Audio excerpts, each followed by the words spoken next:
Bismillahirrahmanirrahim. Assalamualaikum warahmatullahi wabarakatuh. Alhamdulillah, wassalatu wassalamu ala rasulillah wa ala alihi wa sahbihi wa man walah, amma ba'd. Alhamdulillah, jumpa lagi di live stream Herbal Utama episode ke-70. Alhamdulillah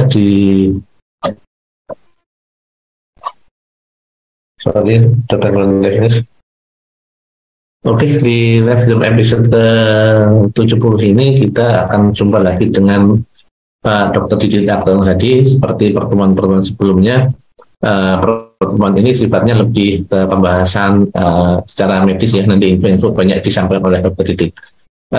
Sekilas membahas tentang pertemuan sebelumnya apakah ada yang masih ingat dengan Dr. Didit bahas apa aja? Karena kita sudah 2 kali ya tatap muka dengan Dr. Didit. Enggak tatap muka, tatap suara mungkin ya, karena Dr. Didit tidak muncul. Ya, kita udah 2 kali ketemu dengan Dr. Didit. Yang pertama kita membahas tentang penyakit amandel. Dr. Didit tadi juga studio. Ketika itu dijelaskan apa itu penyakit amandel dan ada beberapa video yang udah dijelaskan sama Pak Dr. Didit. Oke, selanjutnya kita juga pernah membahas tentang penyakit wasir. Nah, penyakit wasir itu juga sama dijelaskan oleh Pak Dr. Didit, apa sih itu wasir, sampai dengan herbal apa yang cocok untuk mengatasi penyakit wasir. Nah, alhamdulillah di episode ke-70 ini kita masih juga akan membahas tentang sebuah penyakit seperti ada di flyer, teman-teman udah baca semuanya.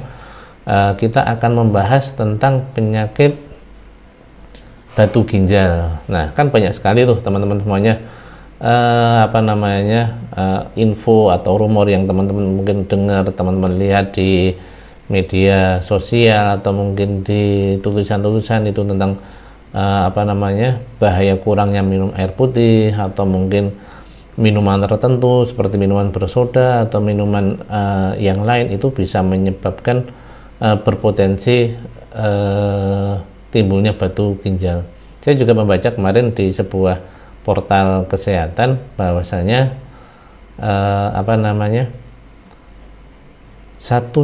juta, itu data tahun 2010 kalau nggak salah, 1,5 juta orang itu menderita batu ginjal. Nah, di sisi kita sebagai masyarakat ini termasuk sebagai warning ya, sebagai peringatan buat kita agar kita lebih berhati-hati dalam menjaga kesehatan ginjal, dalam memelihara kesehatan tubuh secara umum.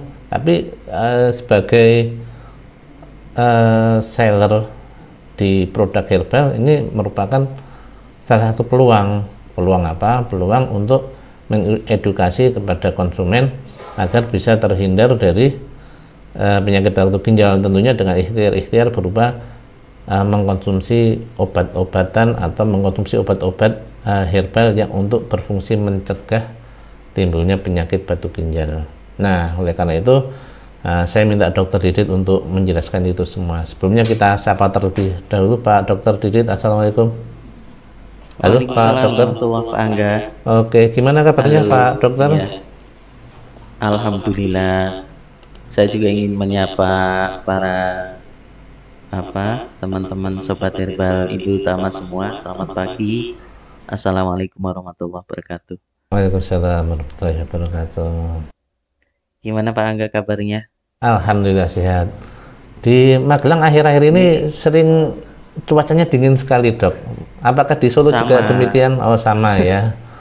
Iya, okay, kalau ini sebenarnya dulu saya pernah singgung di artikel saya pernah bikin artikel namanya Sada, tulisan judulnya ya. Jadi itu tentang musim yang ada di Indonesia. Kalau orang Jawa kan biasanya kan pakai Pranoto Mongso ya. Iya, betul. Walaupun sebenarnya kalau di musim Sada itu atau Sada ya, itu usianya 41 hari, itu biasanya di bulan Mei sampai Juni. Cuma mungkin untuk keadaan sekarang sebenarnya mungkin perlu penyesuaian Pranoto Mongsonya itu, karena kan cuacanya kelihatannya nggak pas. Musim hujan kan kadang tidak teratur ya. Sampai di Bekasi itu kan mungkin baru beberapa waktu lalu masih hujan. Kalau Mm-mm. kita kan sekarang kayak saya di Solo gini udah lama nggak hujan Iya, gitu. tapi suhunya dingin ya. Meskipun sering Iya, mendung ya kalau jarang hujan. biasanya orang orang Jawa kan biasanya nyebut ini bediding ya, suhunya relatif dingin. Kalau siang kan panas sekali, malam malam mulai jam berapa itu mulai dingin ya. Iya, betul banget. Heeh, iya. Tapi yang jelas saya berharap teman-teman semua Sobat Herbal Indo Utama dengan keadaan seperti ini ya, ketiga seperti ini istilahnya bisa menjaga kesehatan karena nanti kemungkinan kan banyak di musim-musim kayak gini kan ada aja kan penyakit-penyakit yang khas di musim seperti ini Iya, seperti betul. sariawan Mm-mm, mm-mm. terus kemudian kondisi dehidrasi malas minum kayak gitu ya. Iya, nah itu tadi dok kaitannya dok. Ini kan suasananya dingin. Kalau sering minum kan jadi sering buang Males air kecil. Iya, BAK ya. bolak-balik ke gitu. Nah, ini nyambung ini. Apakah benar dok mitos apa namanya kurang minum air putih ini Nah, berpotensi apa namanya timbul penyakit batu ginjal itu dok? Ini benar apa enggak nah ini itu dok? nanti saya singgung di Oke, materi siap. saya insya Allah. Siap, siap, Termasuk siap. nanti apa di bagian itu ya tentang minum air. Tapi ini sebentar ini barangkali ada gangguan teknis nggak nih? Suara saya jelas nggak nih? Jelas. Mungkin respon teman-teman Oke, yang teman-teman di yang sudah gabung silahkan dituliskan kalau masih ada keluhan suara yang tidak terdengar atau terdengar tidak jelas. Bisa ditulis di kolom komentar, nanti kita cek lagi. Mudah-mudahan nggak ada ya. keluhan. Atau teman-teman yang sudah gabung juga bisa menuliskan nama dan asal kotanya ya, yang sudah bergabung. Silahkan tuliskan nama dan asal kotanya, nanti kita sapa satu persatu. Iya, bisa. Alhamdulillah. Oh, Materi ini kita kan tentang batu ginjal ya. Kemarin kita singgung ini ya. Kita sudah singgung masalah amandel, kemudian wasir wasir ya. ya. Batu ginjal ini juga termasuk testimoninya cukup bagus ya untuk pengobatan dengan produk herbal Indo Utama. Makanya ini kita angkat tentang batu ginjal. Sebenarnya kalau di atlas terapi itu masih ada yang di deret A itu masih masih banyak ya. Iya, ada Kita lompat ke deret yang B. banyak banget ya, ada alergi juga ya dok ya, ada Ada alergi. lagi Alergi itu juga sebenarnya kasusnya banyak loh. Alergi. ada Tapi nggak anemia, apa-apa, asma, insya Allah sesak nanti nafas. kapan Oke, kita siap. Betul banget, lanjutkan. Iya. Suaranya cukup jelas kok. jelas. Ini Oke, dari Sentral Herbal. Ya. Baik, alhamdulillah. ini saya bisa masuk materi, Pak Angga. Bisa Pak Dokter, silakan kalau ada materi slide apa namanya PowerPoint atau jenisnya bisa di share screen dok. Baik, siap, insya Allah.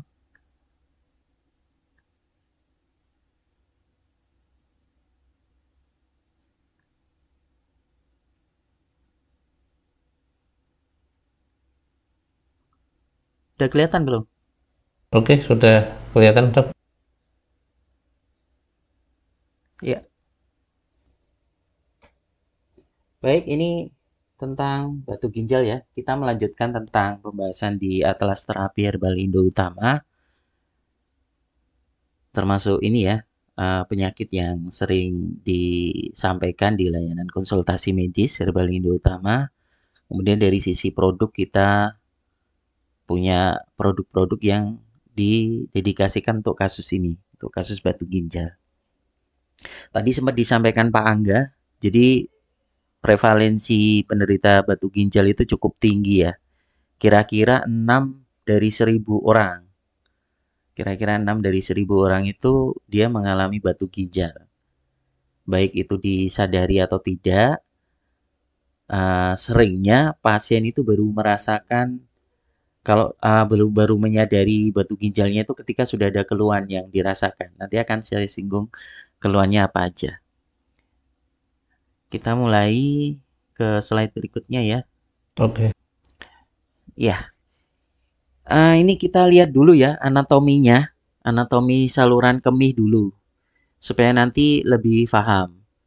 Jadi anatomi saluran kemih itu meliputi ini yang di sini, ini semoga kelihatan ya kursor saya.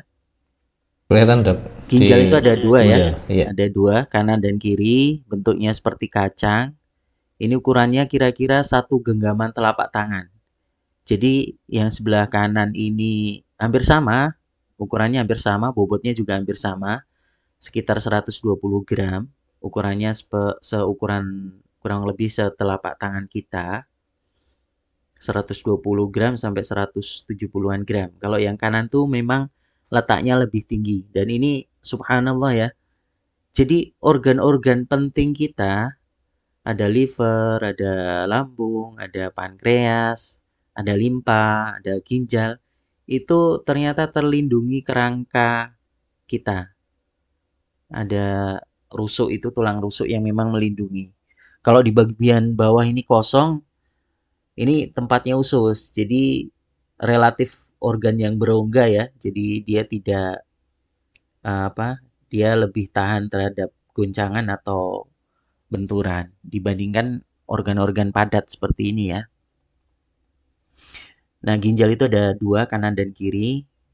Kemudian anatominya itu nanti dia akan eh, apa? Dari ginjal ini, dia fungsi utamanya adalah untuk menyaring darah ya. Ada dua pembuluh darah besar, yang satu arteri renalis ya. Itu dari aorta. Aorta ini yang warna merah. Jadi dia mengalirkan darah bersih. Kalau yang vena, ini dia mengalirkan darah yang eh, apa relatif kotor. Nanti balik ke jantung dan paru. Jadi dia nanti akan masuk dari arteri darahnya, masuk ke renal arteri. Renal tuh bahasa medis untuk ginjal. Jadi dia nanti masuk ke renal arteri kanan dan kiri, masuk ke situ, mengalami proses filtrasi di situ, kemudian sampah-sampah metabolisme yang larut dengan air dan juga urin itu nanti akan diproduksi keluar dari yang namanya saluran yang disebut sebagai ureter yang warna kuning kecoklatan ini. Kanan dan kiri ya. Habis dari ureter dia akan masuk ke kandung kemih. Di kandung kemih dia nanti baru dibuang ke saluran yang menghubungkan dengan dunia luar, uretra, termasuk yang kalau di laki-laki itu yang eh, di dalam ini ya, rongga penis. Itu salah satu salurannya di situ. Karena di situ ada beberapa bagian ya di penis itu, termasuk jaringan cavernosum yang kaya dengan darah.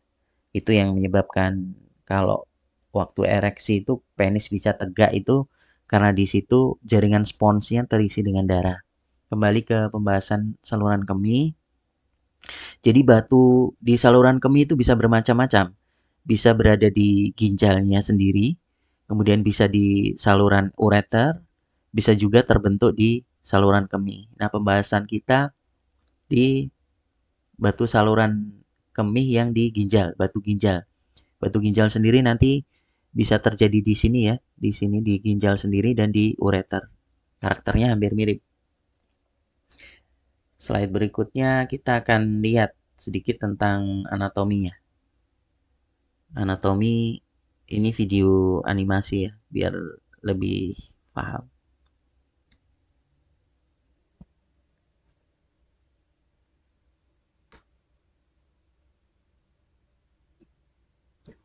Itu kreditnya di sebelah kanan, saya cantumkan.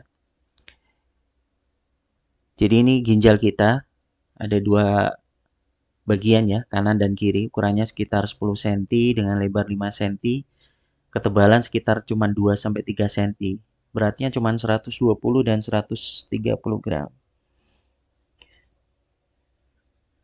Ada ureter juga, ini yang menyalurkan air kencing, kemudian ditampung di kandung kemih, dan uretra yang membuang.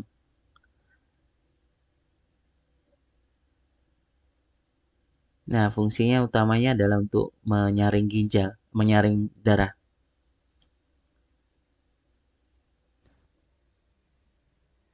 Yang utama ini fungsinya membuang sampah, sampah metabolisme ya. Jadi ada air, ada garam, ada apa? Sisa-sisa nutrisi.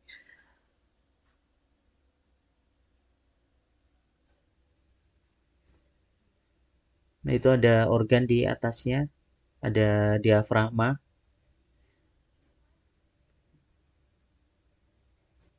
Memang posisinya ginjal itu tidak simetris. Jadi yang kanan lebih rendah karena di bagian kanan itu ada organ liver di atasnya. Ada organ liver di atasnya. Jadi dia posisinya lebih rendah. Kalau di sebelah kiri kan tidak tertutupi liver penuh ya. Jadi makanya dia posisinya lebih tinggi. Ini gambaran irisan dari ginjal bagian dalam. Jadi ada bagian yang namanya kortek yang di sebelah luar. Kalau yang ini namanya medula. Nah, di dalam bagian ginjal ini nanti ada bagian yang berfungsi sebagai penyaring. Bagian yang berfungsi sebagai penyaring yang disebut glomerulus ya. Nah, ini diperlihatkan di situ. Arteri masuk, nanti masuk ke kompleks di sini yang disebut nefron. Di nefron ini nanti ada anyaman pembuluh darah yang kecil-kecil sekali, sangat lembut. Ini anyaman pembuluh darahnya. Jadi ini yang merah arteri, kemudian dia masuk ke kompleks yang namanya glomerulus ya. Nanti dia akan menghasilkan sampah metabolisme yang dibuang ke ini tubulus namanya. Ini kompleksnya. Kompleks anyaman pembuluh darah yang disebut glomerulus. Bisa dibayangkan, ini kalau di rumah sakit orang yang menderita gagal ginjal, dia akan digantikan oleh mesin penyaring yang besar ya. Ini bayangkan dengan organ ginjal yang dia bekerja 24 jam tidak berhenti. Dia menyaring darah itu total sehari itu kurang lebih 200 liter. 200 liter dan dia menghasilkan urin itu 1 sampai 2 liter tiap harinya. 1 sampai 2 liter. Nanti dia akan dibuang. Jadi setelah dikumpulkan di saluran ini, urin itu akan dibuang melalui yang tadi sudah saya sebutkan ureter, ureter kanan dan kiri ya. Kanan ini yang di sini ya, kalau digambar di sebelah kiri. Nah, ini nanti ditampung di kandung kemih. Kalau yang di bawah ini prostat, organ prostat yang di sini, kelenjar ya. Dia jadi meliputi saluran kemih. Di dalamnya ada saluran kemih yang melewati uretra. Ada uretra di dalamnya. Makanya nanti kalau misalnya ada gangguan di prostat, uretranya itu tertekan sehingga seringnya dikeluhkan oleh pasien pembesaran prostat itu tidak bisa kencing. Ini tadi udah saya sampaikan, ginjal menyaring darah itu sekitar 200 liter per hari. Baik, ini saya lanjutkan. Nah, ini gambar batu ginjal. Batu ginjal yang ini, yang warna kuning. Jadi ini ginjal tadi. Ini salurannya, ureter. Ini saluran ureternya. Batu ginjal ini terbentuk karena banyak hal ya, banyak faktor. Jadi terjadi lama-lama, prosesnya tidak langsung seketika. Jadi dia butuh waktu yang lama. Dia mengendap di situ, kecil, kemudian sampai dia terbentuk besar ya. Sampai membesar menutupi ginjal. Kalau sudah seperti itu, bisa saja ginjalnya rusak. Ini bahkan di sini bisa menutup saluran ureter ya penuh. Makanya pasien yang mengalami sumbatan di anatomi bagian atas saluran kemih itu dia bisa mengalami sumbatan seperti ini menyebabkan gangguan ginjal juga. Jadi nanti ginjal tersumbat aliran urinnya bisa bengkak, bisa rusak di situ. Bisa dibayangkan dilihat di sebelah kanan ya. Bayangkan ini tajam-tajam ini ya. Makanya nanti salah satu keluhan yang dialami ada darah di bersama urinnya. Baik, saya lanjutkan. Nah, ini kita lihat juga gejala batu ginjal. Gejala batu ginjal banyak ya. Ini yang saya sampaikan yang utama. Gejala batu ginjal, ada darah, tadi udah saya sampaikan. Bisa dilihat sendiri kan tadi ada tipe batu ginjal yang dia tajam-tajam. Jadi kalau ini sampai dorong atau gores di permukaan bagian dalam di ginjal ini, dia akan menimbulkan luka sehingga darahnya nanti akan keluar bersama urin. Makanya ketika BAK, pasien yang paling sering itu mengeluhkan ada darah di urinnya. Ini saya sampaikan juga penting ya. Darah di urin itu tidak selalu dari batu ginjal karena penyebab perdarahan di saluran kemih itu banyak. Bisa kebocoran di ginjalnya sendiri, jadi darah yang tadi di glomerulus itu lolos. Sehingga dia ikut larut bersama urin, itu merah juga darahnya. Kemudian yang kedua, ada pembesaran prostat yang di situ ada perlukaan, itu juga bisa menyebabkan perdarahan. Kemudian ada kanker di prostat itu juga bisa, kanker di kandung kemih juga bisa menyebabkan. Jadi gejalanya umum. Jadi kalau ada pasien nyampaikan keluhan ada darah di urinnya, itu belum tentu batu ginjal atau belum tentu batu batu saluran kemih yang lain, batu kandung kemih itu belum tentu. Tapi gejalanya ini salah satunya. Kemudian yang kedua gejalanya ada nyeri pinggang bawah ya. Biasanya yang dialami itu nyeri di pinggang bagian belakang dan di samping. Di pinggang itu di atas pinggul ya, biasanya keluarnya di situ. Bisa merembet. Jadi kan posisinya tadi di dalam tulang rusuk ya. Bisa merembet ke bawah nyeri pinggangnya itu. Bisa juga ada keluhan demam. Jadi mengalami kenaikan suhu tubuh karena batu ginjal ini juga bisa menyebabkan infeksi. Kalau ada sumbatan, timbul disertai ada infeksi bakteri di situ, bisa aja demam. Atau bisa juga karena dipicu adanya perlukaan, kemudian ada infeksi di situ. Nah, keluhan yang lain seperti ini ya, nyeri di lambung, kemudian muntah, kemudian pusing, sakit kepala, ini bisa dialami juga. Ini nanti berkaitan dengan fungsi persarafan ya. Jadi persarafan di ginjal itu dekat dengan persarafan di saluran makan. Makanya keluhan yang dialami di ginjal seperti batu seperti ini bisa memicu juga keluhan yang di saluran pencernaan. Sering pasien juga mengalami mual muntah, kemudian nyeri di lambung juga. Ini juga sama, ini persarafan juga. Kecepatan nggak ini Pak Angga? Cukup dok, lancar alhamdulillah, nggak kecepatan juga. Ya. Nah ini jenis-jenis batunya yang paling sering ditemui ada batu kalsium ya. Batu kalsium itu bisa berupa kalsium oksalat atau yang lain. Paling sering itu kalsium oksalat, paling banyak ditemukan. Memang seperti itu karakteristiknya. Memang tidak.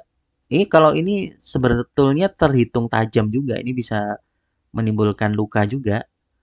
Kemudian ada kristal asam urat ya. Nah, kalau yang tadi kalsium oksalat itu biasanya bisa dialami karena konsumsi oksalat yang tinggi. Jadi oksalat itu bisa ditemui di banyak ini ya,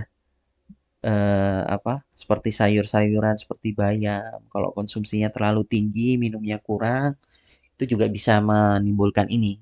Tidak dalam waktu seketika, tapi butuh waktu. Kemudian asam urat. Kalau produksi asam urat di tubuh, asam urat itu kan hasil pecahan akhir dari purin ya. Purin berasal dari protein.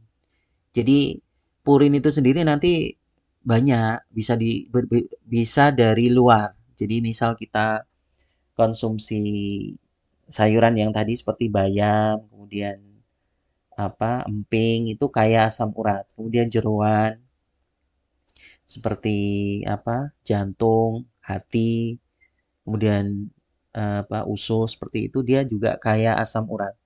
Dia kayak purin.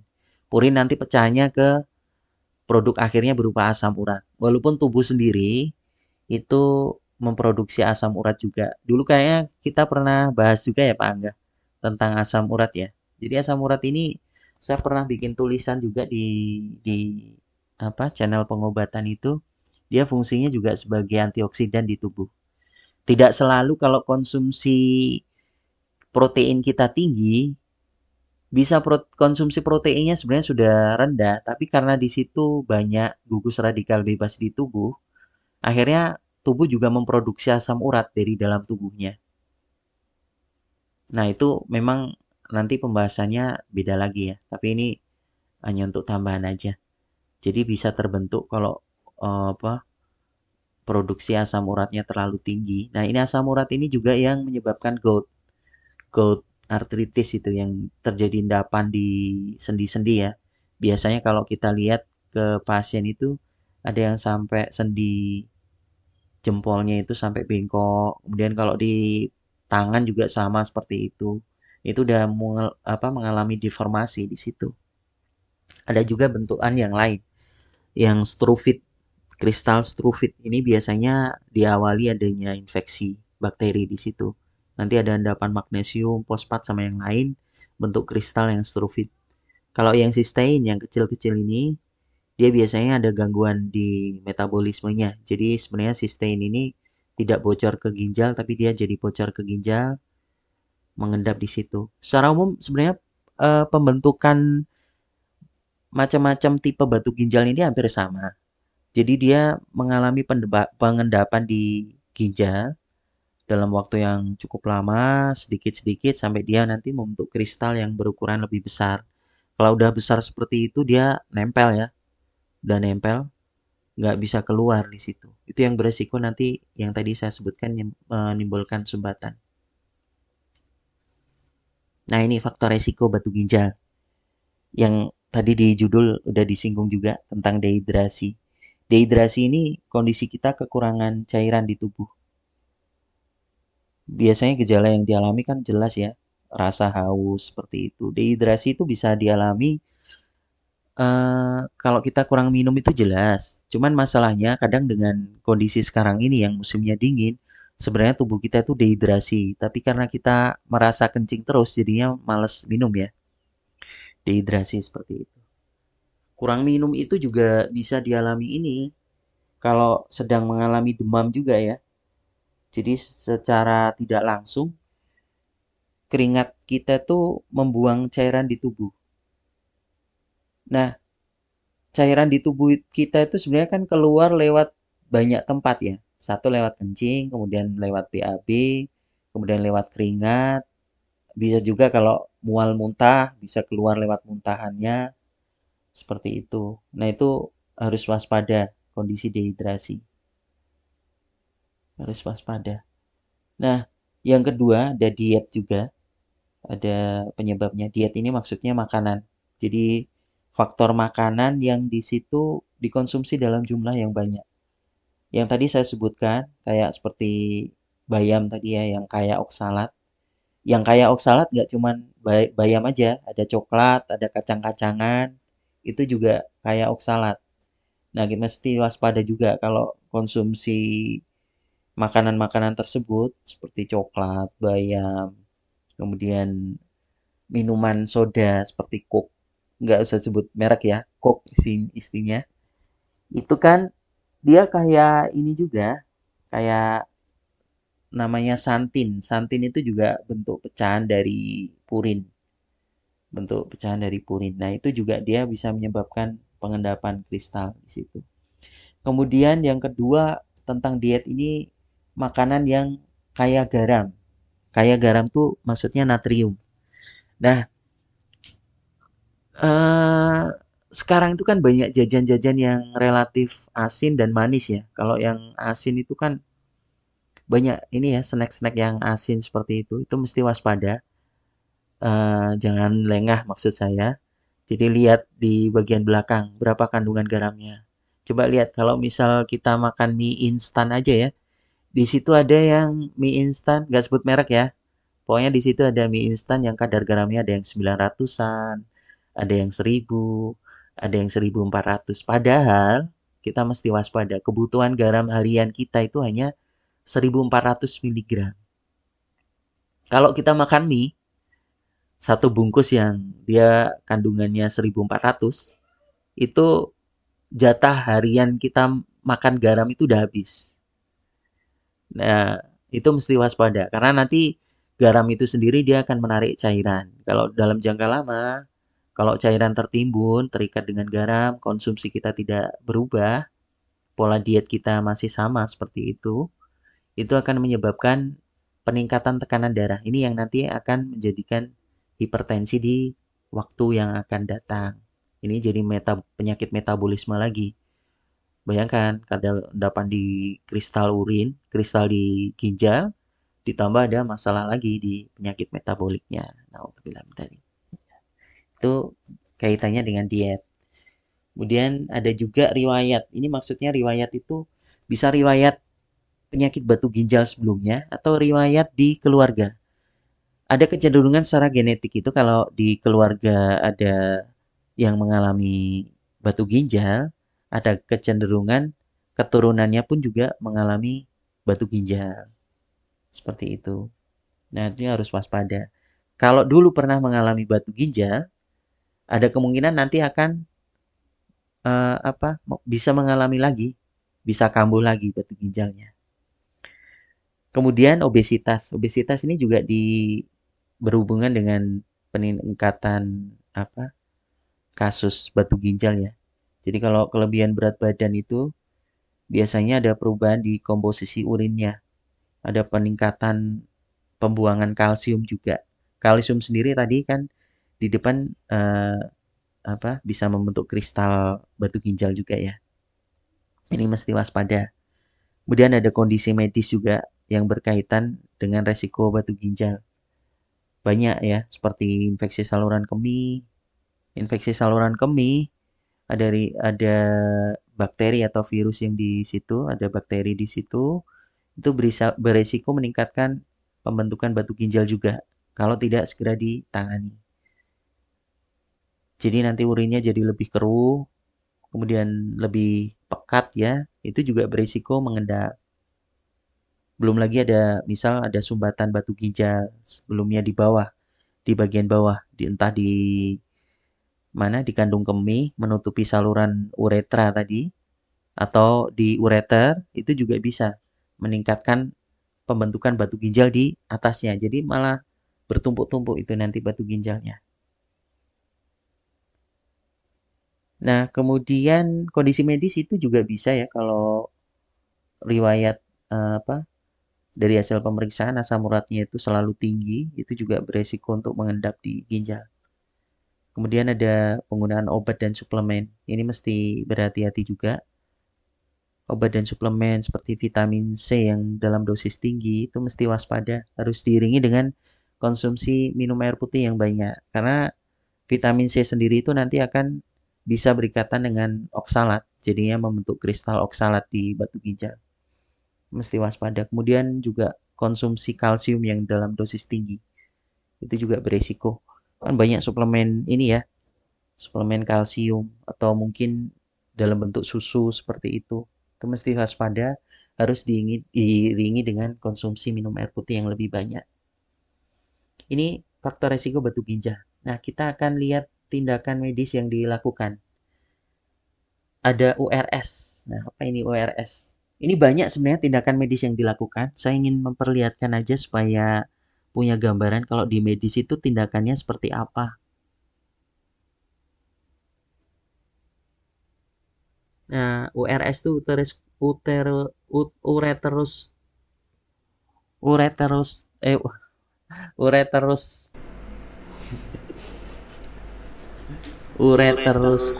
ya, URS, ureteroskopi.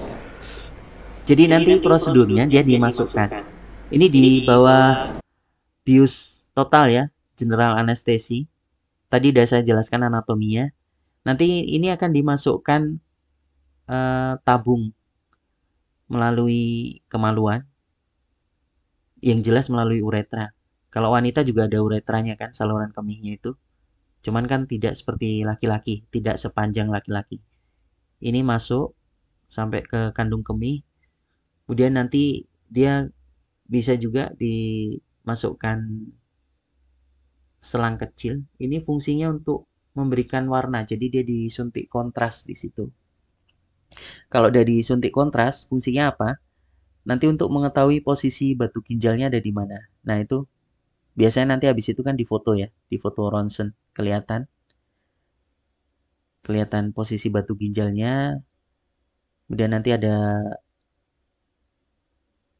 tabung kecil yang fungsinya untuk memandu. Nah, ini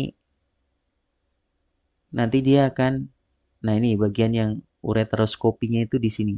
Kopi itu maksudnya melihat. Jadi di situ ada kameranya juga di situ. Nah, udah dilihat kan posisinya di situ misal.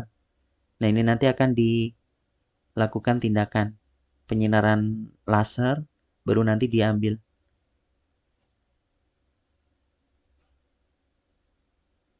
Sinar laser ini eh untuk tambahan aja ya, jadi sinar laser seperti ini itu kalau di dulu kita pernah lihat namanya tabel periodik ya. Di tabel periodik itu ada deret lantanida. Nah, yang di deret lantanida itu macam-macam ya. Di situ ada neodymium, kemudian thulium, ada yang lain juga. Nah, itu salah satunya dipakai untuk ini. Kadang kalau ada anak-anak main sinar laser warna hijau itu, nah itu yang dari neodymium. Kalau yang ini beda. Ini bukan dari neodymium. Kalau yang buat mainan itu hampir sama. Mesti waspada ya untuk tambahan aja. Kalau sinar laser yang dipakai buat mainan yang warna hijau seperti itu sebenarnya itu bukan mainan. Karena itu sebenarnya dipakai untuk macam-macam ya, untuk kepentingan di astronomi, kemudian di militer juga pakai dan itu bisa merusakkan mata. Jadi di penelitian ada itu eh, mata yang terkena itu ada gangguan di makulanya, di retinanya. Ada kerusakan di situ. Jadi mesti waspada. Neodymium ini juga dipakai juga di apa? Pengobatan di mata ya. Pengobatan di mata juga dipakai. Kemudian eh, apa? Yang di kalau pernah dengar magnet itu. Jadi deret lantanida itu dia punya khas mempunyai sifat magnetik yang kuat. Makanya kadang kita bisa lihat ya, ada yang iklan juga kan. Magnet dari neodymium. Deret lantanida itu sebagian punya sifat itu. Nah, ini kembali kita ke sini ya. Jadi dia deret lantanida itu dia khasnya itu memancarkan cahaya juga. Bisa digunakan untuk memecahkan batu ginjal atau untuk kepentingan yang lain. Nah, ini kemudian sudah diambil, ditarik ke luar melalui tabung tadi ya. Kemudian dicek lagi, ada yang tertinggal tidak. Kalau sudah nanti diambil lagi. Ini pasien dalam keadaan general anestesi, jadi tidak sadar ya. Biasanya dengan general anestesi, anestesi umum.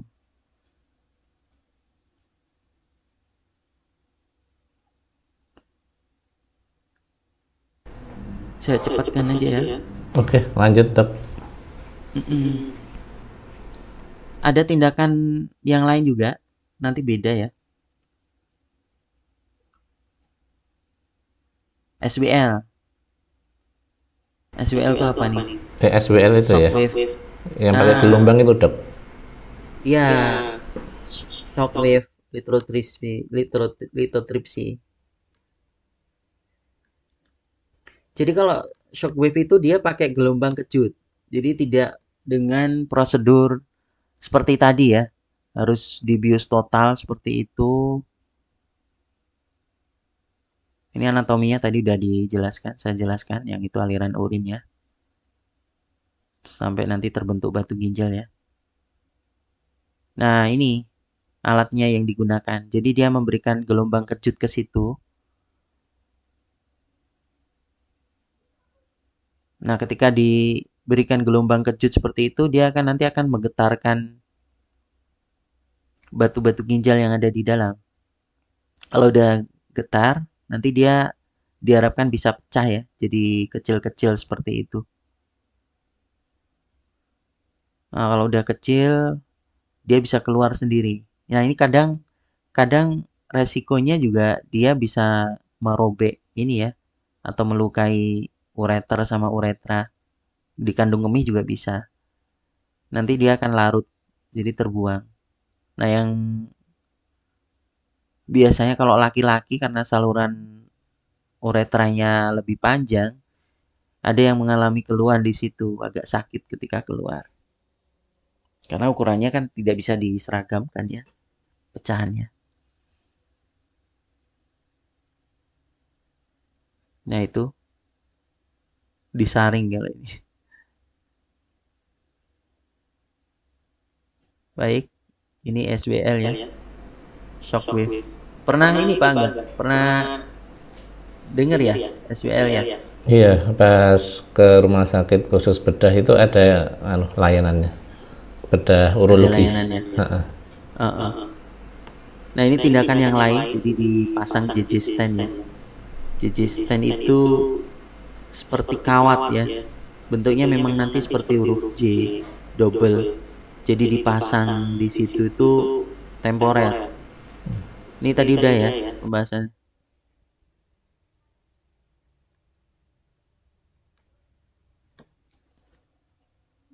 Ini pembukaannya sama, pembentukan kristal batu di ginjalnya. Saya cepatkan. Nanti ke prosedur pemasangan ini. Sama, ini dia juga mengalami apa pakai prosedur dengan pemasangan tabung ya. Nah, dari sini nanti dia akan dipasang eh, semacam mirip kawat ya. Ya itulah, mudahnya begitu ya.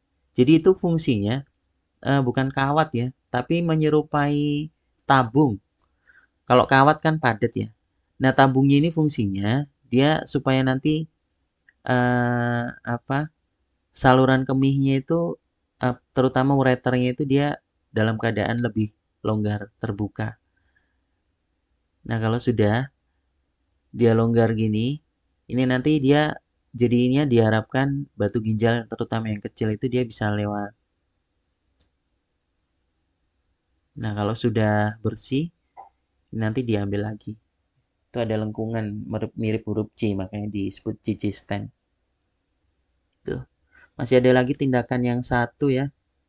Ada satu tindakan lagi yang ingin saya sampaikan. PCNL. PCNL itu apa? Nah, ini kita lihat. Ini nanti akan ada tindakan yang disebut percutaneous nephrolithotomy. Tomi itu maksudnya dia bikin lubang. Kalau percutaneous itu maksudnya dia bikin lubangnya itu ada di kulit. Jadi dia nanti melalui pelubangan yang di dinding perut ya. Kita lihat.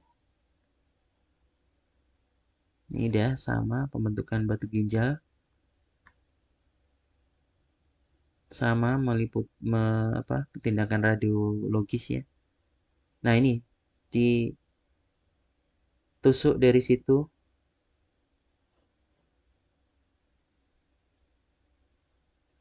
masuk ke ginjal.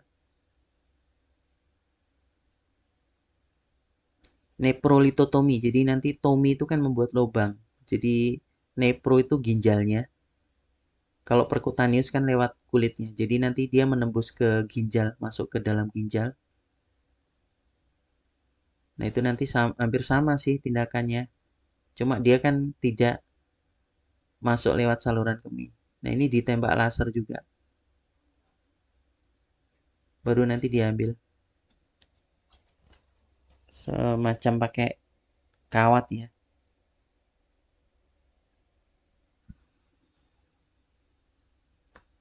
Ya, itu tindakannya. Kalau sudah nanti dia diambil lagi alatnya.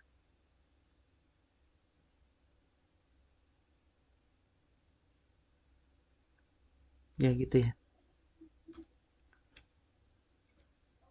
Nah, ini kita lihat di ini atlas terapinya ya. Terapi herbal Indotama itu kita pakai apa? Yang di atlas terapi ini udah saya berikan gambaran ya, sama kurang lebihnya. Mapnya sama, ada gambar di situ, ada batu ginjal, kemudian ada penjelasan ringkas yang apa edukatif ya. Jadi dia terbentuknya dari apa, kemudian nama lainnya itu apa, dari butiran pasir sampai seukuran bola golf seperti itu. Di sini saya sebutkan. Kemudian apa ukurannya, kemudian gejalanya ini saya sampaikan juga di sini. Sering buang air kecil, ya memang seperti itu. Pasien batu ginjal itu sering buang air kecil karena dia tidak nyaman ya di situ. Rasanya penuh terus juga. Selain itu juga kalau yang di kandung kemih itu juga dia menekan ini bagian pintu uretranya. Jadi seperti sensasi penuh. Akhirnya dia pengen buang air kecil lagi. Kemudian yang kedua ada nyeri ya. Tadi udah saya jelaskan juga di gejala tadi. Nyeri ketika buang air kecil karena itu ada batu yang di situ bisa menimbulkan luka. Kalau sudah luka itu nyeri dan bisa juga ada perdarahan di situ. Kalau nyeri punggung bawah tadi juga sudah saya sebutkan. Di pinggang, kemudian di bagian belakang bisa juga keluarnya itu bisa merambat sampai ke bagian selangkang. Mual muntah tadi udah saya singgung juga. Bisa juga ada keluhan ini ya, demam, kemudian volumenya berkurang. Nah, ini yang penting. Ada juga keluhan urin berbau tidak sedap walaupun tidak selalu. Biasanya pada kondisi ISK, batu ginjal yang disertai ISK itu biasanya urinnya bau ya, tidak sedap. Nah, yang paling sering ini ya, di artikel sudah saya sampaikan, kristal kalsium oksalat. Kalsium oksalat tadi yang dari makanannya macam-macam udah saya sebutkan, ada coklat, kemudian ada kopi juga bisa, teh juga kayak oksalat, kemudian dari sayuran tuh seperti bayam, itu mesti waspada. Kemudian yang kedua ada kristal asam urat. Nah, kristal asam urat tadi juga udah saya sebutkan. Bayam juga kayak asam urat, kemudian jeruan, daging. Kemudian saya sebutkan. Nah, ini fakta ya di batu ginjal. 40% penderita batu ginjal memiliki riwayat genetika. Usia 30-an tahun tuh paling banyak batu ginjal. Pria 2 kali lebih sering daripada wanita. Pria 2 kali lebih sering pada wanita dibanding wanita mengalami batu ginjal. Baik, begitu. Ini yang menarik ini. Ada batu ginjal yang terbesar ditemukan tuh ukurannya sekitar 13 cm. Nah, yang terberat 1,13 kg. Ini yang mesti waspada. Di atlas terapi ini saya sampaikan komplikasi batu ginjal ya. Bisa menimbulkan perdarahan. Kalau perdarahannya tidak berhenti, ya beresiko atau mungkin HB-nya rendah, itu beresiko nanti kurang darah, bisa anemia. Kemudian ada cedera di ureter. Ureter tadi saluran yang menghubungkan ginjal dengan kandung kemih. Bisa luka di situ. Bisa juga menyebabkan infeksi saluran kemih. Tadi udah saya singgung juga. Bisa juga menyebabkan penyebaran bakteri melalui darah. Jadi kumannya nanti masuk ke pembuluh darah. Bisa masuknya melalui di tadi yang di glomerulus tadi ya. Di situ juga bisa kalau ada gangguan di glomerulusnya, kumannya bisa naik, bisa masuk ke situ atau dari pembuluh darah yang lain. Yang dari perlukaan juga bisa. Nah, kalau berikutnya ada pembengkakan ginjal, tadi saya singgung juga. Bila batu ginjalnya itu menutup saluran, ini bisa menyebabkan pembengkakan di ginjal. Berikutnya bisa saja terjadi kerusakan ginjal. Nah, ini tipsnya banyak. Harus minum air putih yang banyak, kurangi konsumsi gula, kemudian konsumsi makanan atau snack ya yang kayak natrium, banyak kandungan natriumnya, garam natrium. Kemudian mengurangi konsumsi protein hewani juga. Bila ada pengecekan asam uratnya, usahakan bisa diturunkan asam uratnya. Berat badan juga tadi udah saya singgung ya, obesitas beresiko untuk mengalami batu ginjal. Kita lihat terapinya apa aja. Ini Pak Angga. Yes. Kita singgung ini. Siap. Ini jadi di terapi THM kita. tradisional herbal medicine, herbal Indo utama, saya sarankan penggunaan pada orang dewasa ya. Karena pada anak-anak walaupun mungkin bisa, itu jarang ditemukan. Makanya ini saya tuliskan untuk orang dewasa aja. Itu pilihannya banyak. Pilihannya sebenarnya banyak. Yang pertama kombinasinya bisa pakai kombinasi hiu bantugin, kumis kucing, tempuyung, atau kombinasi hiu bantugin, flamatik, sama kumis kucing. Ada beberapa produk yang mungkin belum rilis juga ya, kayak kejibeling, itu belum rilis. Bisa ditampilkan ini Pak Angga? Iya ini bisa ditampilkan di layar saya ya. Bantuginnya seperti ini, tahu semua ya teman-teman. Ini bantugin, kemudian kumis kucing, sama satu lagi tempuyung. Ya ini produknya. Bisa bacakan itu Pak Angga? Yang mana dok? Kandungannya hiu bantugin. Oke siap. Flamatiknya ada juga ya di situ. Flamatiknya ada juga dok. Bantugin, Andrographis paniculata, Sambiloto, Sonchus arvensis. Apa itu dok Sonchus arvensis? Sonchus arvensis itu tempuyung ya? Oh iya, tempuyung. Tempuyung.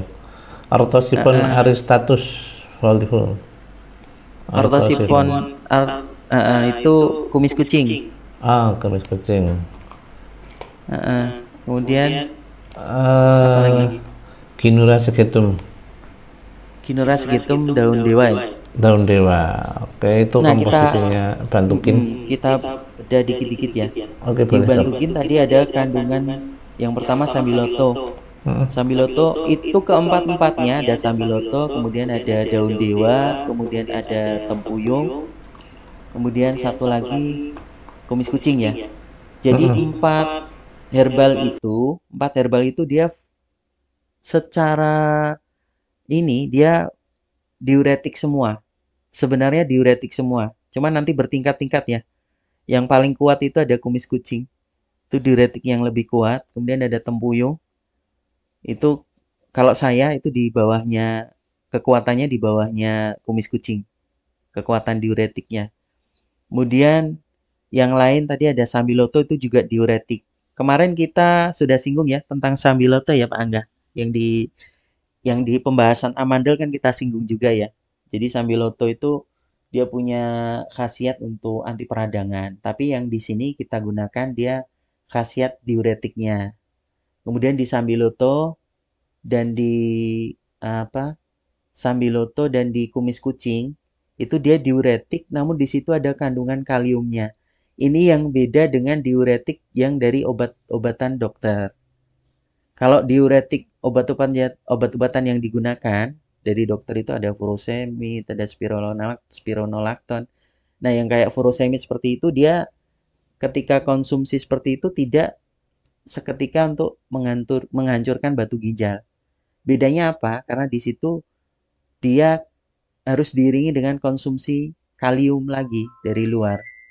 Karena nanti kalium yang di tubuh itu akan terbuang dengan diuretik.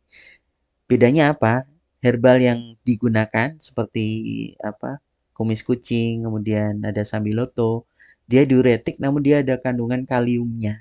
Jadi untuk ngimbangi pengeluaran kalium karena efek diuretiknya, sekaligus kaliumnya ini dia berfungsi untuk garam kaliumnya ini dia berfungsi nanti untuk memecah batu ginjal. Harapannya apa? Harapannya kalau pecah seperti itu nanti dia akan keluar lewat saluran kemih. Bisa kecil-kecil seperti itu. Nanti beda-beda ya tiap orang, efeknya beda-beda. Ada yang dulu testimoni itu berapa 2 paket kalau tidak salah. Ada yang 1 paket itu juga udah keluar. Nah, kemudian di hiu bantugin ada daun dewa. Daun dewa dia diuretik juga, tapi dia punya efek anti perdarahan. Tadi kan ada gejala perdarahan juga kan, karena ada luka seperti itu. Nah, kita tutup dengan pemberian daun dewa untuk membantu mengatasi perdarahannya. Nah, ini kita kombinasikan dengan herbal tunggal, kumis kucing dan tempuyung, kita kuatkan di situ.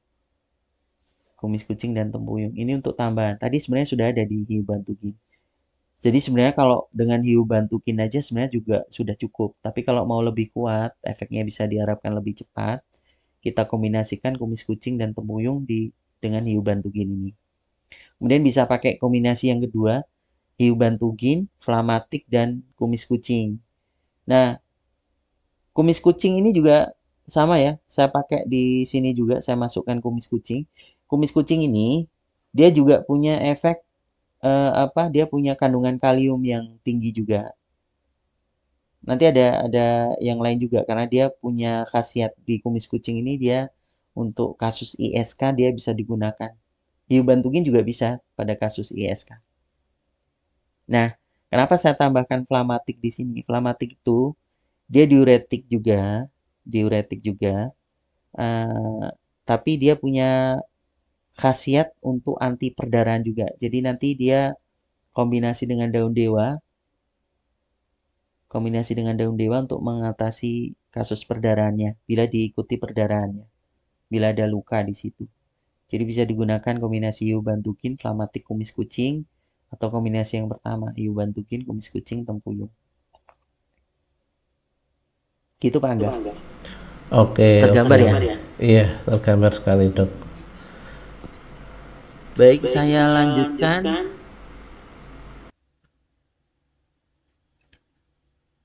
Nah, ini dulu ya. Nanti kita sedikit bahas. Oh, ada yang lupa nggak ya? Enggak. Ini jam berapa Pak Angga? Kita jam Saya 11 baca ini. ya. Iya, mundur dikit enggak apa-apa, Dok. Ini materi belum selesai, keren banget Halo. soalnya. Halo. Lanjut, Dok.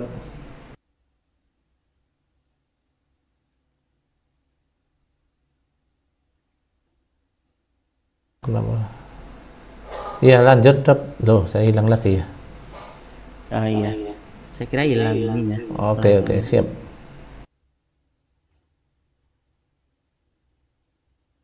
Produknya tadi udah ditampilkan ya Pak Angga? Iya. Mm-mm. Yang ini Ini kita bentukin. jam berapa ini? Udah jam 11. Apa kita baca dulu? Nanti sebenarnya saya masih ada dikit materi tentang misteri 8 gelas nih. Lanjut aja enggak apa, Dok? Kita selesaikan sesi ini. Masih panjang atau tinggal dikit, Dok? Nah itu. Ada pertanyaan enggak yang masuk?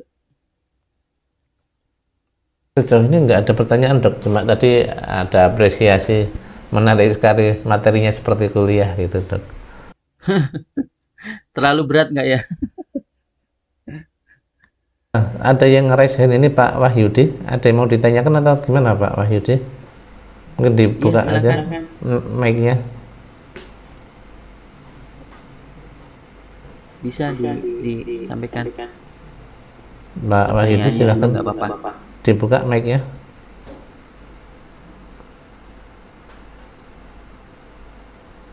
Oke. Sepertinya mungkin salah pencet beliaunya. Iya. Oke, lanjut, Dok. Baik. Ini kita masuk ke misteri 18. Tadi kan di depan udah dibahas ini ya tentang apa? Dehidrasi sama ini ya. Kurang minum tadi ya Pak Angga. Yes. Kurang minum. Jadi kita sering dengar, ini materi tambahan aja untuk pengayaan.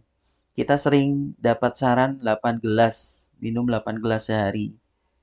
Bener nggak sih 8 gelas? Prakteknya gimana Pak Angga? Pak Angga sendiri gimana? Wah, saya kurang tahu ini udah genap 8 gelas atau belum. Apalagi kalau pas di kantor, Dok, sulit mengkondisikan itu, Dok. Lagi asik kerja gitu jadi lupa minum. Mesti ke belakang ya. Iya. Sebenarnya saran 8 gelas ini sebenarnya saran yang bagus. Cuma kalau di Amerika sana itu ukuran gelasnya tuh ternyata lain dengan gelas di Indonesia. Di kita itu kan pakainya satuannya mililiter. Biasanya gelas-gelas itu kayak seperti apa? Gelas gelas belimbing ya istilah. Itu cuma 200 cc. 200 cc. Kalau kita minum dengan anjuran itu, kita konsumsi hanya 1,6 liter sehari. Sementara gelas yang di Amerika sana itu pakainya ons-nya Amerika. Satu ons itu sekitar 240-an kurang dikit. Nah, kalau 240 anggap aja dua setengah ya, 2,5 mililiter. Satu ons itu kan hampir 2,4. Bulatkan aja 2,5. Nanti tinggal ngurangi. 250 cc itu kalikan 8 berapa? 250 kali 8, 2 liter, Dok. Iya, 2 liter. Kan selisihnya 400-an cc sendiri. Iya kan? Padahal kalau dari saran dari apa ahli-ahli gizi atau yang lainnya itu dia nyarankan konsumsi pada laki-laki itu kurang lebih nanti beda-beda tergantung berat badan. Itu laki-laki itu 15,5 15 setengah gelas. Jadi kira-kira nanti jatuhnya sekitar 3,7 liter sehari. Kalau kita mungkin segitu banyak banget ya. Iya, Karena banyak mereka sekali kan itu, Dok. mungkin bobotnya lain. Nah, kita di sini kalau ngikuti 15 setengah gelas itu ya nggak tahu kuat nggak itu nanti. Nah, kalau yang perempuan itu konsumsinya 11 setengah gelas. Jadi kira-kira berapa itu? 2,7 liter. Selisih 1 literan lah. Selisih 1 literan. Jauh banget ya Iya. dengan gelasnya Indonesia. Nah, masalahnya sebenarnya angka 8 gelasnya itu tidak salah, cuma prakteknya gelasnya yang dipakai itu lain gitu loh. Hasilnya nanti kalau kita konsumsi 8 gelas cuma 1,6 liter, kemungkinan kurang. Karena apa? Eh, Konsumsi segitu itu sebenarnya kebutuhan cairan kita itu 20%-nya itu berasal dari makanan. Cairan itu ada dari makanan. Nah, yang 80% itu berasal dari minuman yang kita konsumsi. Nah, kalau saran saya dengan yang tadi, sebaiknya ya konsumsi minuman ya air air ini ya, air mineral ya. Air putih maksudnya, bukan air yang berwarna, air yang berwarna. Jadi kalau konsumsi ini supaya meringankan kerja ginjal kita, untuk meringankan kerja ginjal kita. Boleh tidak minum kopi atau boleh silahkan. Cuman harus diimbangi dengan minum air putih yang banyak supaya nanti lebih encer ininya apa darahnya lebih encer dan kerja ginjal tidak berat. Nah, sebenarnya patokannya gampang. Kalau di pertemuan yang dulu sudah pernah saya sampaikan itu patokannya sebenarnya lihat air kencing aja. Kalau di situ warnanya lebih kuning atau patokannya kalau udah jernih, baik jernih jernih ya jernih atau jernih sedikit kekuningan tuh masih wajar. Tapi kalau udah berwarna, udah kuning apalagi hampir oranye atau kecoklatan, nah itu harus pada itu pasti dehidrasi. Tanda dehidrasi yang lain tuh apa? Harus lihat kondisi kulitnya bagaimana. Kalau kondisi kulitnya itu turgornya. Turgor tuh maksudnya kekenyalan. Kekenyalan kulitnya itu berkurang. Jadi kalau dicubit itu nanti baliknya lambat, itu kondisi dehidrasi. Atau kondisi dehidrasi yang nggak paling gampang tuh kalau kita haus, itu pasti dehidrasi, tubuh pasti kekurangan cairan. Saran saya ada yang lebih mudah lagi daripada ini, misteri 8 gelas ini ya. Kalau saya biasanya sarankan, waktunya sholat, waktunya minum. Biasanya saya bilang gitu. Waktunya sholat, waktunya minum. Gimana cara baginya? Cara baginya sebenarnya gampang. Kalau kita ngikuti ini ya, yang diajarkan Rasulullah itu kan, beliau kalau minum itu kan biasanya 3 hirupan ya. Tidak sekali hirup kan ya, 3 hirupan. Kalau satu hirupan itu kita penuhi di rongga mulut kita itu kurang lebih bisa 100 cc. Satu hirupan begitu bisa 100 cc. Kalau penuh rongga mulut kita. Nah, gampangnya gimana? Waktunya minum, waktunya sholat, waktunya minum. Kita bisa ngiringi waktu sholat itu dengan minum. Jadi bisa sebelum sholat dan sesudah sholat. Kalau sebelum sholat tuh kita bisa maksimalkan supaya tidak kembung itu. Maksudnya biar tidak sekali minum itu 600 cc, kita bisa bagi itu 300 cc sebelum sholat, 300 cc sesudah sholat. Jadi kalau tiap kali waktu sholat itu udah berapa? 300 cc itu kalau satu kali tarikan, satu kali ini ya, penuh mulutnya itu 100 cc, 3 kali kan 300 ya Pak Angga. 300. 300 cc itu nggak terlalu penuh perut kita. Nanti habis itu 300 cc sesudah sholat. Ingat sebaiknya minum ini sebelum makan. Jadi usahakan bisa 1 jam atau 2 jam sebelum makan. Karena nanti ini untuk membantu me, apa supaya air ludah kita tidak pekat. Jadi nanti berfungsi untuk membantu pencernaan makanan kita juga. Nah, kalau kembali ke yang tadi ya 600 cc. Kalau 600 cc tinggal ngalikan 5 itu kan berarti sehari itu udah 3 liter Pak Angga. Gitu. Itu itu insya Allah nanti air air kencing, air urin kita udah jernih. Ini pengecualian untuk kasus penderita gangguan fungsi ginjal ya. Nanti lain. Ini untuk kondisi yang sehat, untuk kondisi yang normal. Begitu Pak Angga, ini tentang misteri 8 gelas. Dok, ada pertanyaan Ini udah masuk ini, Dok. selesai. Oke. Oh iya, sebentar ini saya stop share dulu. Silakan, barangkali bisa di Ada masuk udah di chat ini saya bacakan. Kalau ISK menggunakan kapsul hiu yang mana, Dok? Infeksi saluran kemih mungkin ya? Ya, ISK maksudnya infeksi saluran kemih. Sebenarnya hampir sama untuk kasus ISK dengan batu ginjal. Bisa dengan herbal yang fungsinya itu yang kalau dulu saya pernah bahas detoksifikasi saluran kemih ya. Itu termasuk di pembahasan salah satunya ini batu ginjal ini. Terus kemudian ada ISK juga masuk di situ. Nah, yang utama bisa pakai herbal seperti hiu bantugin tadi untuk formulasi. Kemudian herbal yang lain itu yang tunggalan. Kalau tunggalan kan bisa pakai kombinasi, bisa pakai apa? Tempuyung, bisa pakai kumis kucing, daun salam tuh juga bisa. Daun salam tuh dia punya efek diuretik juga. Jangan lupa tambahkan kalau untuk kasus ISK bisa ditambahkan androbi atau tipuker juga bisa. Gitu. Untuk kasus ISK ya. Begitu. Oke, siap. Semoga sudah menjawab Pak Adianto Abdul Yazid atas pertanyaannya. Sudah dijawab oleh Dr. Didit. Barangkali rekan-rekan yang lain ada yang mau bertanya, boleh dibuka mic. Ini ada pertanyaan tentang batu empedu. Oh iya, ini Dok, masuk di kolom chat ini. Ya, jadi kalau di buku yang dijelaskan Dr. Setiawan Dalimarta juga, itu beliau salah satu referensi saya juga yang saya gunakan. Ada beberapa referensi yang saya gunakan ya. Salah satunya beliau cantumkan herbal-herbal yang kurang lebih seperti itulah pemahaman saya. Itu yang herbal yang arahnya untuk empedu itu herbal yang arahnya untuk kasus ginjal, batu ginjal itu bisa digunakan juga untuk kasus empedu. Tapi nanti prakteknya bisa lama bisa sebentar pengobatannya karena nanti kan ada gejala yang lain yang harus diberikan kombinasi herbal yang lain. Tapi secara umum bisa. Jadi untuk kasus batu empedu tuh kan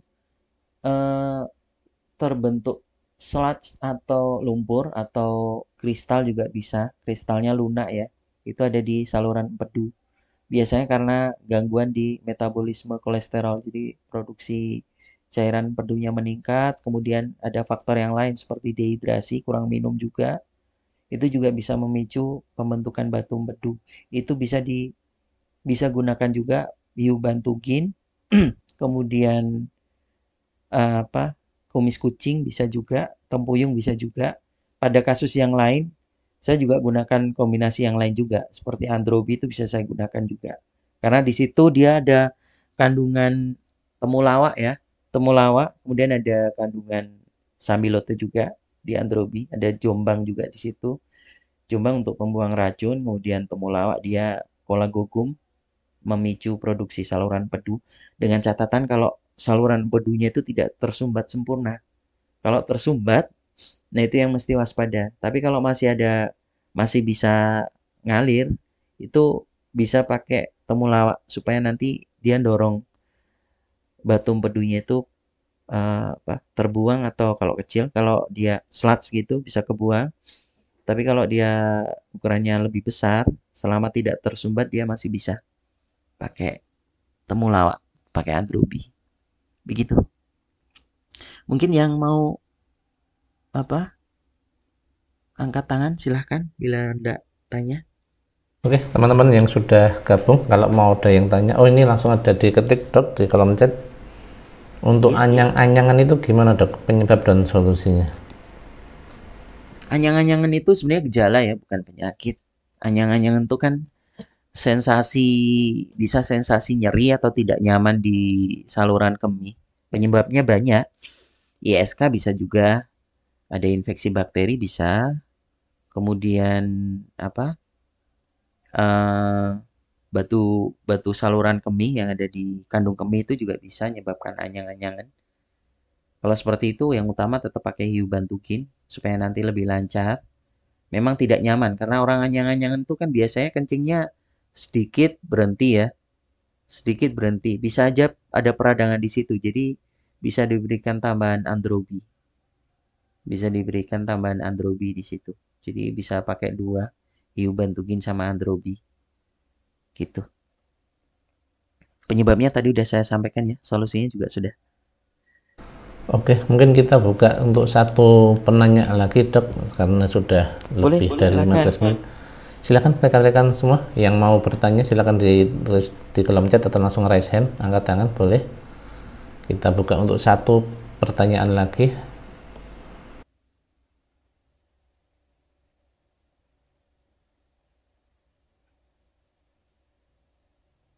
Oke, mungkin sudah tidak ada pertanyaan lagi. Oh ini satu lagi ya. Afan dokter, sekedar saran kalau bisa merek obatnya jangan bantukin, karena biasanya orang umum yang kena kasus empedu biasanya kalau kita berikan bantukin akan banyak kok ini untuk ginjal karena namanya bantukin. Oh, berarti masalah edukasi ya. Mungkin ada masukan dok untuk masalah edukasi ini dok. Sebenarnya khasiat yang tercantum itu karena penamaan ya. Memang karena penamaan dari bagian regulasi, memang awalnya memang untuk bantukin. Untuk apa? Untuk kasus batu ginjal atau untuk membantu fungsi ginjal sebenarnya. Karena herbal-herbal yang di situ bisa untuk memperlancar fungsi ginjal ya, melancarkan fungsi ginjal untuk tadi yang filtrasi tadi. Makanya dinamakan bantugin. Nah, memang ini butuh edukasi ke pasiennya atau ke kliennya. Bisa diedukasi kalau fungsi bantugin itu tidak terbatas pada untuk pengobatan kasus batu ginjal atau untuk membantu fungsi ginjal saja. Tapi kalau pasiennya memang keberatan, nanti bisa disarankan pilihan yang lain seperti penggunaan androbi dikombinasikan dengan tipu care, bisa ditambahkan bawang dayak di situ. Jadi 3 macam. Tapi kalau 2 macam bisa pakai androbi dan tipu care. Cuma kelemahannya di androbi dan tipu care itu kan ada dua yang sama, ada sambiloto dan temulawak. Biasanya pasiennya bisa aja nanti makannya lebih banyak dari biasanya. Walaupun nanti pengolahan karbohidratnya jadi lebih efektif ya, karena sambiloto dia menurunkan kadar gula darah, temulawak juga sama. Tapi dia merangsang rasa lapar. Begitu. Efek sampingnya itu aja. Pakai kombinasi androbi atau temulawak, androbi dan tipocare bisa untuk kasus empedu. Begitu. Oke, ini sudah ada yang masuk lagi dok.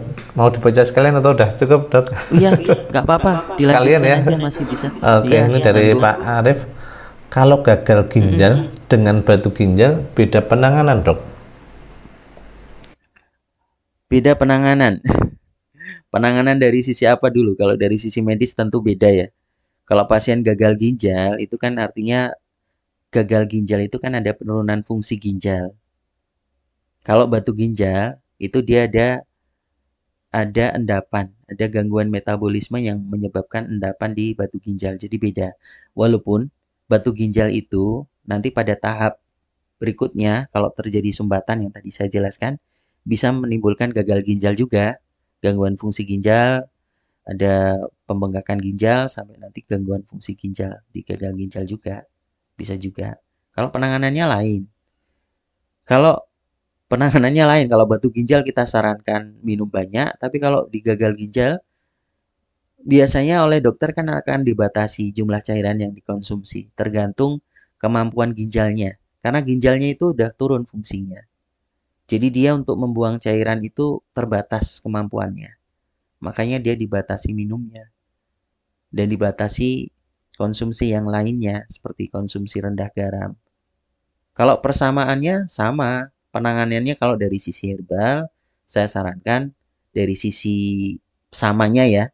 Bedanya kan tadi konsumsi airnya. Samanya itu ngurangi konsumsi gula, ngurangi konsumsi garam, itu sama. Begitu.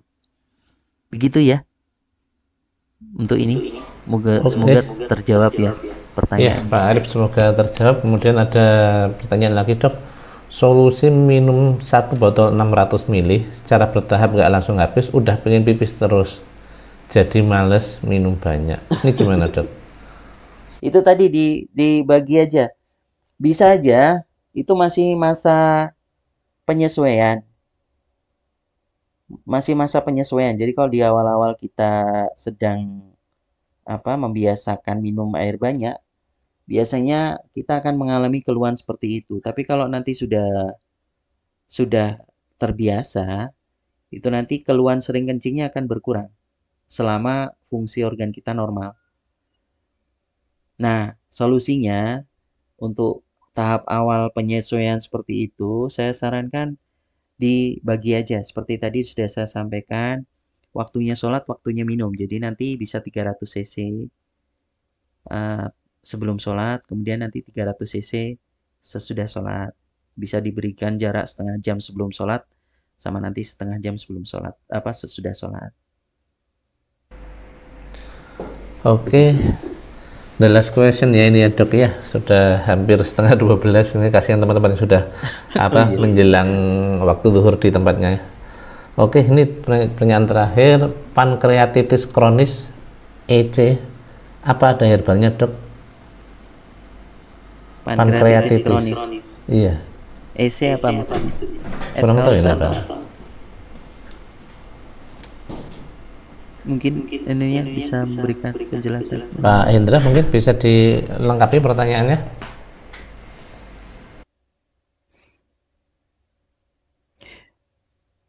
Jadi pankreatitis itu maksudnya itis itu yang dulu saya sebutkan ya. Itis itu menunjukkan peradangan. Kalau pankreas kan itu Kan ya, ya. pankreas. Jadi peradangannya ada di pankreas. Kalau kronis itu menunjukkan apa? Sudah Sudah lama gitu ya. berapa? Ya, sudah berapa lama? Biasanya kronis itu lebih dari bisa menunjukkan waktu lebih dari 1 bulan atau 3 bulan. Kalau akut itu dalam waktu dekat Tiba-tiba. dan dalam tiba-tiba muncul. Kalau kronis itu tiap hari itu dikeluhkan pankreatitis kronisnya ya. Kalau pankreatitis kan tadi peradangan. Bisa disebabkan EC ini et causa apa ya? Et causa itu kan disebabkan ya artinya. Kalau yang dimaksudkan penanya, pankreatitis kronis et causa apa maksudnya? Kalau pankreatitis itu bisa disebabkan oleh adanya batu empedu bisa. Jadi nanti ada sumbatan di situ karena nanti saluran empedu itu ada yang bergabung dengan saluran dari pankreas, ada duktusnya. Di situ itu yang ada lokasi yang di situ bisa menyebabkan tersumbat sehingga nanti nyumbat juga saluran dari pankreasnya. Nah, itu yang menimbulkan masalah nanti ada peradangan di pankreas. Nah, ini harus dilihat dulu penyebabkan pankreasnya apa. Apakah masalah di pankreasnya sendiri atau masalah yang lainnya. Bisa juga disebabkan adanya infeksi juga bisa. Atau kasus yang lain, misalnya ada kista di situ. Jadi kista di apa? Di salurannya itu, kemudian ada kanker pankreas, itu lain. Kanker pankreas juga bisa menyebabkan peradangan di pankreas. Pankreasnya bengkak. Kemudian penggunaan obat-obatan tertentu itu juga bisa. Peningkatan diet gangguan metabolisme lemak seperti trigliserida yang tinggi itu juga bisa menyebabkan pankreatitis. Nah, nanti harus dilihat. Jadi nanti penyebabnya lain. Tapi kalau penyebabnya seperti trigliserida yang tinggi seperti itu bisa disarankan penggunaan kolesium, kemudian bawang dayak, daun dewa juga bisa, kemudian nanti kombinasi dengan androbi juga bisa. Itu untuk kasus itu. Kalau untuk latar belakangnya disebabkan oleh batu empedu yang tadi sudah saya sebutkan. Begitu ya. Banyak penyebab pankreatitis. Infeksi virus juga bisa. Gondongan atau parotitis itu juga bisa loh. Menyebabkan pankreatitis. Gondongan, tahu kan Pak Angga? Iya. Yang di pipinya bengkak gitu. Di pipinya bengkak itu. Kelenjar ludahnya mengalami infeksi. Baik begitu ya. Oke. Alhamdulillah semua. Itu dulu. Alhamdulillah materinya panjang banget Dok, luar biasa, tapi benar-benar memberikan banyak informasi ya. Jadi kita yang awam jadi lebih tahu tentang organ ginjal dan cara merawat dan sebagainya.